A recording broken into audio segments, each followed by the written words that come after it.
ரொம்ப நாளைக்கு இருக்காத இரட்டை இலை, கவலைப்படாதீங்க. அது தலைவர் கொடுத்த வெற்றி சின்னம். காப்பாற்ற என்று யாரும் இல்லையே என்ற வருத்தம். புகழேந்தியாவது நின்று பண்ணியிருக்கலான்னா, நான் எம்ஜிஆரை கொண்டாடுகின்ற தலைவரை மக்கள் ஏற்றுக்கொண்ட பின்னால் அப்புறம் இதுக்கு சப்போஸ் இந்த நாட்டினுடைய முதலமைச்சர் பாரதிய ஜனதா பக்கம் திரும்பி மோடி தான் தலைவர், RSS தான் எனது கொள்கை, அதனுடைய கொள்கை தான் கொள்கை அப்படின்னு சொன்னால் அதை நாங்கள் ஏற்றுக்க முடியாது. லஞ்சம் வாங்குறான் அப்படின்னு ஒரு ஆளை இப்போ சொல்லுங்க. 2 மாசமா நடுங்கி போய் உட்காந்துருக்கான். லஞ்ச லாவணியம் இல்லாத அரசை தொடர்ந்து நடத்தியதில் வெற்றி கட்டு விட்டால் விஜய் இனி வருங்காலத்தில் வீழ்த்தவே முடியாது. அதுதான் சரித்திரமாகும். சட்டமன்றத்தில் விஜய் அவர்களோட பெர்ஃபார்மன்ஸ் எப்படி இருக்கு? நல்லா இருக்கு, ஃபர்ஸ்ட் கிளாஸாக போய்கிட்டு இருக்கு, ஒன்றும் இல்லை இப்படின்ட்டாரான். பேசும்போது எல்லாரும் சமாதானமாக இருக்குன்னு சொல்லலாம். இப்படி கை வச்சா என்ன அர்த்தம்? ஸ்டாலின் பண்ணும்போது தவறு இல்லை, விஜய் பண்ணும்போது தவறா? கையை காமிச்சது கோவம் வருது. அடுத்தவன் கையை ஒடிக்க போனீங்களா, இப்போ நியாயமாக இருந்ததா? சீமான்கிட்ட போய் உட்காந்து பேசுறாரு, வருத்தமாக இருக்கு. பேனாவை உடைச்சிடுறேன் வச்சு பார் சொன்னது சீமான். சொல்லாம அந்த வார்த்தையா வேற யாராவது எந்த தலைவராக சொன்னாங்களா? அப்புறம் அவரோட போய் தோல்ல கையை போட்டீங்கன்னா நீங்க நினைக்கிறீங்க அது வந்து டம்மி ஆயிடுச்சுன்ட்டு. ஆனா இனிமே தான் டிடிவி தினகரன் அவர்களை இணைக்க போறாங்க, சசிகலா அவர்கள் வரப்போறாங்க. அதுக்கு இப்படியே வந்து அதுக்கப்புறம் அண்ணாமலை அவர்களை கூட வந்து அதிமுகவில் சேர்த்து வலிமைப்படுத்த போறாங்க. மோடி வரலையா? பிரதமர் மோடி வரல போடுறது இல்லை, அவருக்கு டைம் இல்லை, அவரையும் சேர்த்துக்குவாங்க. ஏங்க நான் அடிக்கடி சொல்லிட்டு இருக்கேன், புதின் ரஷ்யாவில் கண்டினியூஸாக இருக்கார். இங்கிலாந்து போனீங்கன்னா பெரிய பெரிய கட்சிகள்லாம் உலகம் பூரா அழிக்க முடியாத நிலைமையில் இருக்க கட்சிகள்லாம் இருக்குது. அந்த கட்சிகளை ஒன்றுமே பண்ண முடியாது, அதுதான் ஆளும். மம்தா பானர்ஜி இப்போ தான் விழுந்தாங்க, அதுக்கு முன்னாடி ஸ்ட்ராங்காக இருந்தாங்க. ஜோதிபாசு வங்க சிங்கம்னு சொன்னோம். கம்யூனிஸ்ட் மார்க்சிஸ்ட்டுக்கு ஒரு பொலிட் பியூரோ இருக்குது, தோத்தாலும் அவங்க கொள்கையை விட்டு கொடுக்க மாட்டாங்க. ஆனால் அந்த கட்சியெல்லாம் முடிக்கணும்னா, அந்த கட்சியெல்லாம் அழிக்கணும் ஒரு தலைவர் நினைக்கிறார். இந்த கட்சி நம்மளோட ஒழிஞ்சுன்னு யாரும் இருக்கக்கூடாது, அதனால் இந்த கட்சியை ஒழிச்சிட்டு தான் போகணும். இந்த கட்சியை வாழ்ந்ததுன்னா அப்புறம் நான் செத்த பின்னாடி கூட எனக்கு சமாதானம் இருக்காது, என்னோட முடிஞ்சிடணும்னு நினைக்கிறாருன்னு வச்சுக்கோங்க. ஒன்றும் கிடையாது. எடப்பாடி பழனிசாமியை கூப்பிட்டு ஐயா இந்த கட்சியை நடத்துங்கன்னா ஒரு 3 மாதம் 4 மாதத்தில் இந்த கட்சியை கம்ப்ளீட் பண்ணுவார். அழிக்க முடியாத இயக்கத்தை கூட அழிக்க வல்லமை பெற்ற மாபெரும் தலைவன். அந்த ஒப்பற்ற தலைவனோடு ஒப்பாரி வைக்க 4 சகனிகள், இவர்களோடு சேர்ந்து அந்த இயக்கம் கம்ப்ளீட்டாக முடிஞ்சு. இரட்டை இலைக்குன்னு ஒரு வாக்கு சதவீதம் எப்பயும் இருக்கும்ல. ரொம்ப நாளைக்கு இருக்காத இரட்டை இலை, கவலைப்படாதீங்க. அது தலைவர் கொடுத்த வெற்றி சின்னம். காப்பாற்ற என்று யாரும் இல்லையே என்ற வருத்தம். புகழேந்தியாவது நின்று பண்ணியிருக்கலான்னா, அதற்குரிய எனக்கு வேண்டுமான எனக்கு என்னென்ன செய்ய வேண்டுமோ அது என்னிடத்தில் இப்பொழுது நின்று போராட முடியவில்லை என்று இல்லை. ஆனால் அதற்குரிய சௌரியம் என்ன சொல்கிறது, எல்லாம் ஃபீல்டில் இறங்கி எல்லாம் பண்ண வேண்டிய.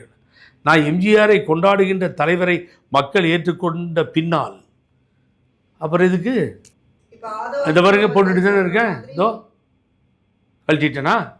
இங்கே விஜய் படத்துக்கு ஆர்டர் கொடுத்துருக்கேன், போட போகிறோம் கூட. என்ன தவறு என்ன இருக்குது? அவர் இல்லை செங்கோட்டையன் பாக்கெட்டில், திரு செங்கோட்டையன் என்ன மாண்புமிகு அமைச்சர் பாக்கெட்டில் அம்மா படத்தை தானே வச்சுருக்காரு. இந்த தலைவர் அதை பற்றி ஒன்றும் சொல்கிறது இல்லைங்க. அதுதான் இப்போ வந்து தாவேக்கா தான் அதிமுக போட வேண்டிய எடப்பாடி பழனிசாமி போடுறது இல்லையே. தலைவர் படத்தையும் அம்மா படத்தையும் பொட்டி சைஸில், இவ்வளோ சைஸில் இருக்குது படம். அவ்வளோ பெரிய லீடராக இருந்தாலும் என்ன ஏன் பழனிசாமின்னு கூப்பிட்டு இருந்த காலங்கள் போய் இவனும் பெரிய மாமேதை சர்ச்சில் மாதிரி ஆக்ட் பண்ணினா என்ன அர்த்தம்? அழுகுறாராம் உட்காந்து ஆஃபீஸில். ஒன்று 4 பேர் கேட்டிருக்காங்க, என்னென்னா இப்படி அழுகுறீங்க, ஏன் இல்லை எல்லாம் இப்படி ஆகிப்போச்சு, எல்லாம் போயிடுச்சு, என்ன பண்ணுறதுன்னு தெரியல. இவனுடைய அகம்பாவம் காரணம். அப்போ அவர் சொல்லி எல்லோரும் சொல்லியிருக்காங்க, எல்லாத்தையும் கூட்டி வச்சு பேசி சமாதானம் பண்ணலன்னா ஒன்றும் கெட்டு போகல, நீங்கள் அழாதீங்க, உங்களை பார்த்தாவே பாவமாக இருக்குது, அவ்வளோ பெரிய பல்ல போட்டு ஒரு பெரிய சிரிப்பு சிரிப்பீங்க, இப்போ நீங்கள் அழுகுறதை பார்த்தா ரொம்ப வேதனையாக இருக்குது அப்படின்னு சொல்லி எல்லாம் சொன்னப்போ, அப்படி பண்ணிவிடுங்க, பின்ன அது மாதிரி தான் கூப்பிடுங்க. அப்போது அந்த கட்சியிலேருந்து மாவட்ட செயலாளர் எடுத்தீங்களே அவங்களெல்லாம் உள்ளே சேர்த்துக்கலாமா அப்படின்னா அது முடியாது. அதெல்லாம் அவங்களையெல்லாம் சேர்த்துக்க முடியாது. அப்புறம் என்ன சமாதானம்? தாவேக்கா தான் அதிமுகன்னு ஆயிடுச்சு அப்படின்னு ஆதவ அர்ஜுனா அவர்கள் சொல்றத கூட வந்து நிறைய விமர்சனங்கள் ஒன்றும் தவறே கிடையாது. சட்ட நடவடிக்கை எடுப்போம்னு சொல்லியிருக்காரு. என்னோட தலைவனை யார் சுமக்கிறார்களோ, நாங்கள் கண்ட தலைவர்களை யார் போற்றி வணங்குகிறார்களோ அவர்களை நாங்கள் ஏற்றுக்கொள்வதில் தவறே இல்லை. சப்போஸ் இந்த நாட்டினுடைய முதலமைச்சர் பாரதிய ஜனதா பக்கம் திரும்பி மோடி தான் தலைவர், ஆர்எஸ்எஸ் தான் எனது கொள்கை, அதனுடைய கொள்கை தான் கொள்கை அப்படின்னு சொன்னால் அதை நாங்கள் ஏற்றுக்க முடியாது, போக மாட்டோம். இங்கே விஜய் வேறையாக வேற உருவத்தில் பார்க்கவில்லை. தலைவர் உருவத்திலையும், அம்மா உருவத்திலையும், அண்ணா உருவத்திலையும், பேரறிஞர் அண்ணா உருவத்திலையும் தந்தை பெரியாரை முழுமையாக ஏற்றுக்கொண்ட தலைவராகத்தான் நாங்கள் பார்க்கிறோம். அங்கே தான் நாங்கள் நிற்கிறோம். நயினார் நாகேந்திரன் அவர்கள் சொல்றாங்க, காங்கிரஸ் கட்சி அப்படிங்கிறது வந்து தமிழகத்துக்கு நிறைய விஷயங்கள்ல துரோகம் இழைத்த ஒரு கட்சி. முல்லை பெரியார் உட்பட காவிரி பிரச்சனை வந்து காங்கிரஸ் வந்து எப்பெல்லாம் கர்நாடகாவுக்கு ஆட்சிக்கு வருதோ அப்பெல்லாம் வந்துகிட்டு இருக்கு. அப்ப தமிழகத்துக்கு துரோகம் இழைத்த கட்சி, அவங்கள கூட்டணியில வச்சுக்கிட்டு தாவேகா அரசு சென்ட்ரலில் யார் இருக்கா? மத்திய அரசினுடைய மோடி இருக்கு. மோடி யாருக்கு தலைவர்? இந்தியாவுக்கு தலைவர் சொல்லிக்கோங்க, பரவாயில்ல. இந்த இது என்ன பேர் சொல்லிங்க, நம்ம நண்பர் பண்ணையார் நயினார் நாகேந்திரனுக்கு தானே அவர் தலைவர், அந்த கட்சியில் தானே இவர் தலைவர். ஃபோன் பண்ணி சொல்லுங்கள், மேகதாது அணையெல்லாம் பேசக்கூடாது, தமிழ்நாட்டுக்கு ஃபேவராக இருக்கணும் அப்படின்னு மோடியை சொல்லுங்கள். எதுவுமே தேவையில்லையே, சொல்லுவாங்களா? நீட்டுக்காக கொடி பிடிச்சி போராடுறோமே சொல்லுவாங்களா? முன்னாள் முதல்வர் ஸ்டாலின் சொன்னார் அசெம்பிளியில், அந்த நீட்டுக்கு ஒரு வருஷம் கன்செஷன் வாங்கி கொடுத்தது புரட்சி தலைவி அம்மான்னு. சொல்லுங்கள், எவ்வளோ காலமாக போராடிட்டு இருக்கோம் நீட்டுன்னு. என்ன என்ன என்ன கண்டோம், என்ன செஞ்சது பாரதிய ஜனதா அரசு? ஏதாவது ஒரு நல்ல காரியத்தை நாட்டிலே செய்திருக்குதா பாரதிய ஜனதா அரசு? ஊழல் இல்லாமல் ஆட்சி பண்ணுறாங்க. எங்கே கிழிச்சாங்க ஊழல் இல்லாமல் ஆட்சி? பாரதிய ஜனதா கட்சியா? இவங்க ஊழலை பற்றி எடப்பாடி பழனிசாமி, தங்கமணி, வேலுமணிகிட்ட மனசிறந்து யாராவது கேட்டு மனசிறந்து அவங்களும் சொன்னால் ஊழல் பற்றி வரும். அது வேண்டாம். அடுத்து எனக்கு ஏற்கனவே ரைடு விட்டானுங்க ஒரு தடவை, அப்புறம் இன்னொரு தடவை ரைடு விடலாமான்னு. ஒரு வெங்காயமும் கிடைக்கல என்கிட்ட. 28,000 வீட்டில் 23,000 கிடைச்சது. காலையிலேருந்து சாயங்காலம் வரைக்கும் ரைடு. பூரா புடவை எடுத்து கீழே போட்டாங்க. என் ஒய்ஃப் அழுது தான் மிச்சம். அது கலைக்கும் போது அவங்களுக்கு ரொம்ப டென்ஷன் ஆகிட்டாங்க. பயப்படாத, ஒன்றும் என்ன எடுத்துகிட்டு போக போகிறானுங்க பார்ப்போம்.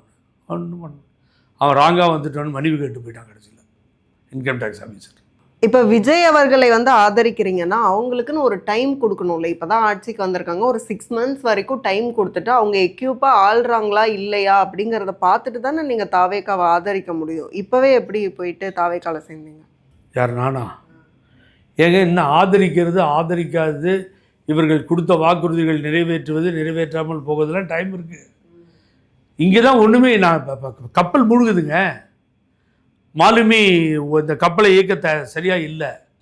பிரேக் இல்லாத வண்டியில் ஓடிட்டு இருக்கோம். அச்சாணி இல்லாமல் சக்கரம் சுற்றுது. என்ன பண்ண சொல்கிறீங்க சொல்லுங்கள்? ஒன்று கவிழணும், வீழ வேண்டும், இல்லை என்றால் எழுந்து வெளியே வந்து காப்பாற்றி கொள்ள வேண்டும். இந்த சுச்சுவேஷன். அப்போ இது முழுகுதுன்னு தெரிஞ்சு, மாலுமி சரியில்லைன்னு தெரிஞ்சு இதில் ஏன் பயணிக்கணும்? அவன் குதித்து கரை சேர்ந்து தப்பிச்சு வெளியே வந்துட்டுருக்கோம். இதுதான் நடக்குது. அப்புறம் அங்கே என்ன செய்ய போகிறாங்கன்றது, ஊழலிட்டு ஆட்சி வேண்டும். ஒரு மாதத்துலேயே தெரிஞ்சு போச்சு. யோகி இதை லஞ்சம் வேணும், லஞ்சம் வாங்குறான்னு ஒருத்தர் சொல்லுங்கள், தெரிஞ்சுக்கிறேன் நான், தெரியணும். லஞ்சம் வாங்குறான் அப்படின்னு ஒரு ஆளை இப்போ சொல்லுங்கள். இந்த 2 மாதமாக நடுங்கி போய் உட்காந்துருக்கான் அவனும். இது கூட ஒரு அம்மா மதுரையிலேருந்து பெண்டிங் இருந்தது, கிளியர் பண்ணி சர்டிஃபிகேட்டை கொடுத்துட்டாங்க. வாழ்க. எங்களை மிரட்டினவங்களையும் லஞ்சம் கேட்டவங்களையும் நான் சொல்ல தயாராக இல்லைன்னு போயிடுச்சு. இது எல்லாமே மாறுதில்லை உங்களுக்கு. லஞ்ச லாவணியம் இல்லாத அரசை தொடர்ந்து நடத்தியதில் வெற்றி கட்டு விட்டால் விஜய் இனி வருங்காலத்தில் வீழ்த்தவே முடியாது. அதுதான் சரித்திரமாக இருக்கும். சட்டமன்றத்தில் விஜய் அவர்களோட பெர்ஃபார்மன்ஸ் எப்படி இருக்குது? நல்லா இருக்கு, ஃபஸ்ட் கிளாஸாக போய்கிட்டு இருக்கு, ஒன்றும் இல்லை இப்படின்ட்டாரான் பேசும்போது. அது எல்லாரும் சமாதானமாக இருக்குன்னு சொல்லலாம். இப்படி கை வச்சா என்ன அர்த்தம்? எல்லாத்தையும் கொண்டுன்னு அர்த்தமா? இல்லை, சமாதானமாக இருக்கு. அதை இல்லையே, இல்லைண்ணா, நான் வந்து உள்ள சமாதானமா இருக்கிற மாதிரி இல்லையே. அது வந்து எம்.கே. ஸ்டாலின் அவர்கள் செஞ்ச செய்கைக்கு அவர் என்ன செஞ்சாரு மாதிரி அவரும் அப்படி. ஸ்டாலின் என்ன பண்ணாரு? ஓவர் அப்படி மாதிரி பண்ணாரா? ஸ்டாலின் பண்ணும்போது தவறு இல்லை, விஜய் பண்ணும்போது தவறா?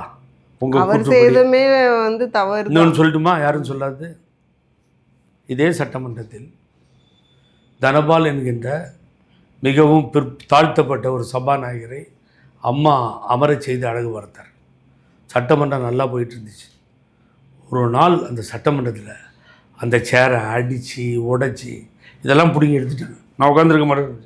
கையில் ஒரு ஸ்டிக்கோடு நிற்கிறேன் சபாநாயகர், ஒரே ஒரு ஸ்டிக்கு. அந்த ரயில் வரும்பொழுது இப்படி காமிப்பாங்கல்ல, வெள்ளை கொடி காமி, என் சிவப்பு கொடி காமிச்சிட்டு அப்படி நிற்கிறார். அந்த சீட்டில் போய் ஒருத்தர் உட்காந்துட்டார், திமுகவை சார்ந்தவர். டாய் அப்படின்னு தப்பிச்சோம் புழைச்சோம் உயிரோடு போனோன்னு கை கால் நடுங்கி அவரை பத்திரமா 15 நிமிஷம் அந்த வெறியாட்டத்துக்கு பின்னாடி உள்ளே கூப்பிட்டு போனாங்க. நியாயமா? ரேங்க் சேக்கடு தட் ஸ்பீக்கர் ஷேர்னு எல்லா ஆங்கில சேனல்லையும் போச்சு. அவமானமாச்சு அந்த சட்டமன்றத்திற்கு.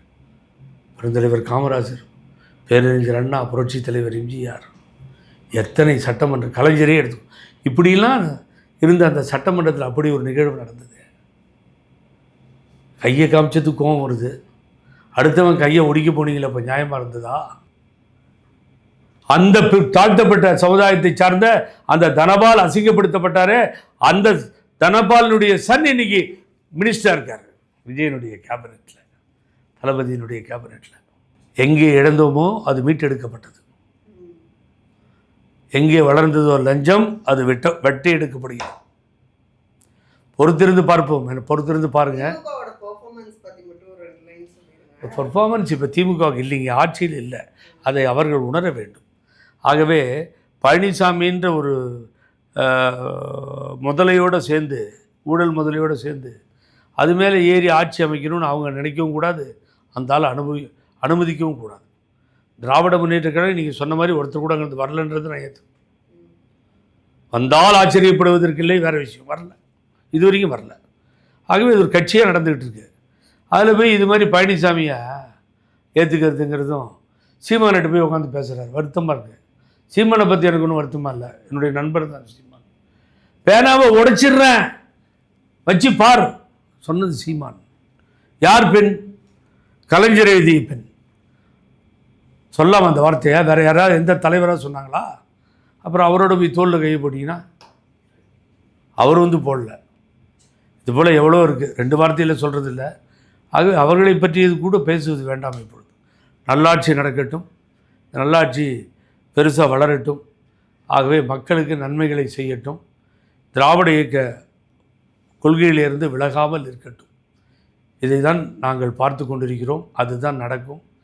வாழ்க புரட்சி தளபதி விஜய் அவர்களுடைய ஆட்சி.